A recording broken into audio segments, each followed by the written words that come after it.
Date 2, my wife abandoned me and our 3 kids for her affair partner. 21 years later, she showed up at our door. What we said to her left her completely speechless. We never heard from her. Not once. No birthday cards, no Christmas calls, nothing. It was like she died. Except we knew she hadn't, because her sister would occasionally let slip that she was living her best life in California with Jerome. After a while, we stopped asking. She became a non-entity, a footnote in our family story. Then, last Tuesday happened. I was in the garage working on Marlena's car, oil change, nothing major. Marlena was in the kitchen making dinner. It was just us. All the kids had moved out but lived within an hour's drive. We were actually planning Sheila's wedding. She got engaged 6 months ago to a solid guy named Warren who treats her like gold. The doorbell rang.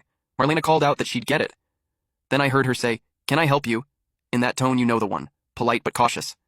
A voice I hadn't heard in 21 years said, "I'm looking for Roderick. I'm his wife, his first wife, Francine." I dropped the wrench. It clanged on the concrete floor. My blood went from normal to boiling in about 2 seconds. I walked to the front door, wiping my hands on a rag. And there she was. Time had not been kind to Francine. She looked every one of her 49 years and then some. Hair that used to be thick and dark was thin and gray, streaked deep lines around her mouth and eyes. She'd lost weight, but not in a healthy way. She looked hollowed out, desperate.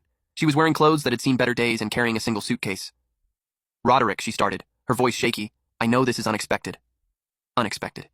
I kept my voice level, but Marlena knew me well enough to step closer, her hand briefly touching my arm. "No, unexpected is running into someone at the grocery store. This is effing audacious. I know you're angry. I'm not angry, Francine.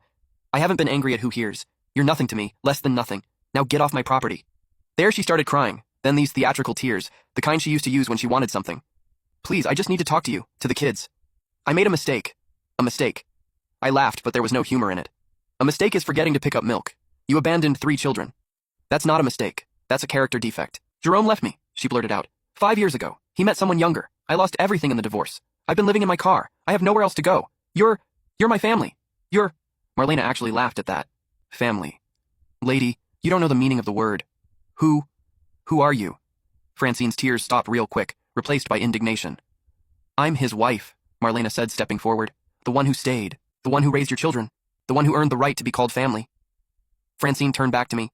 "Roderick, please let me see them. They're my children." No. The word came out hard and final. "They're my children. I raised them. I must dare for every fever, every nightmare, every heartbreak, every triumph. You're just the surrogate who birthed them. You can't keep them from me. I have rights. You have shit. You abandoned them. You terminated your rights when you walked out that door 21 years ago.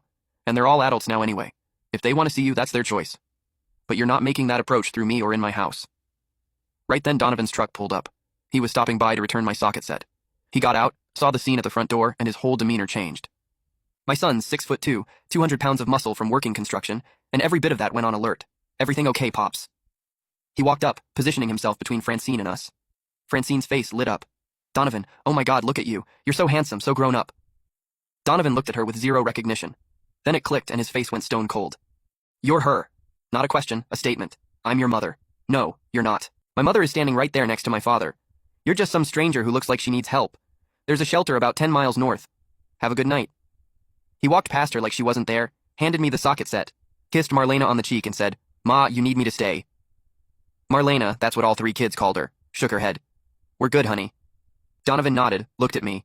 "Pops, you need anything?" "Nah, son, drive safe." He left without acknowledging Francine again. She stood there, mouth open, shocked. "He doesn't even know me," she whispered. "That's what happens when you abandon a 5-year-old, I said. "They forget you. Or in his case, they choose to. Now leave, or I call the cops." When she left, but not before saying she'd be back, that she had rights, that this wasn't over. 3 days later, holy shit, you guys were right. She didn't give up. After I posted the other day, Francine apparently spent time doing her homework. She found out where all 3 kids lived and worked. How? Social media probably. Maybe public records, doesn't matter. She showed up at Donovan's job site Wednesday morning. He's an electrical foreman now, running his own crew. She walked right onto the construction site, a massive safety violation, and started causing a scene. Donovan called me, and I could hear her screaming in the background about parental alienation and how I poisoned them against her. Told him I was on my way, but he said, "Nah, Pops, I got this." From what his crew told me later, Donovan handled it like a fucking professional. He calmly told his guys to take an early break, then faced Francine. "You're trespassing on a construction site. That's a crime. You're also harassing me at my place of work. That's another crime. I'm gonna give you one chance to leave before I call the police and had you arrested." She tried to grab his arm. "I'm your mother." He pulled away. "You were an egg donor. Nothing more. And if you ever come to my job again, if you ever approach my fiancé, if you even think about coming near my future kids, I'll file a restraining order so fast, it'll make your head spin. I watched my father rebuild his life without you. I watched him become the man I aspire to be.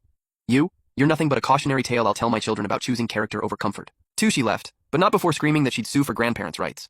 Donovan laughed and told her good luck with that. You weren't even a parent, let alone a grandparent. But she wasn't done.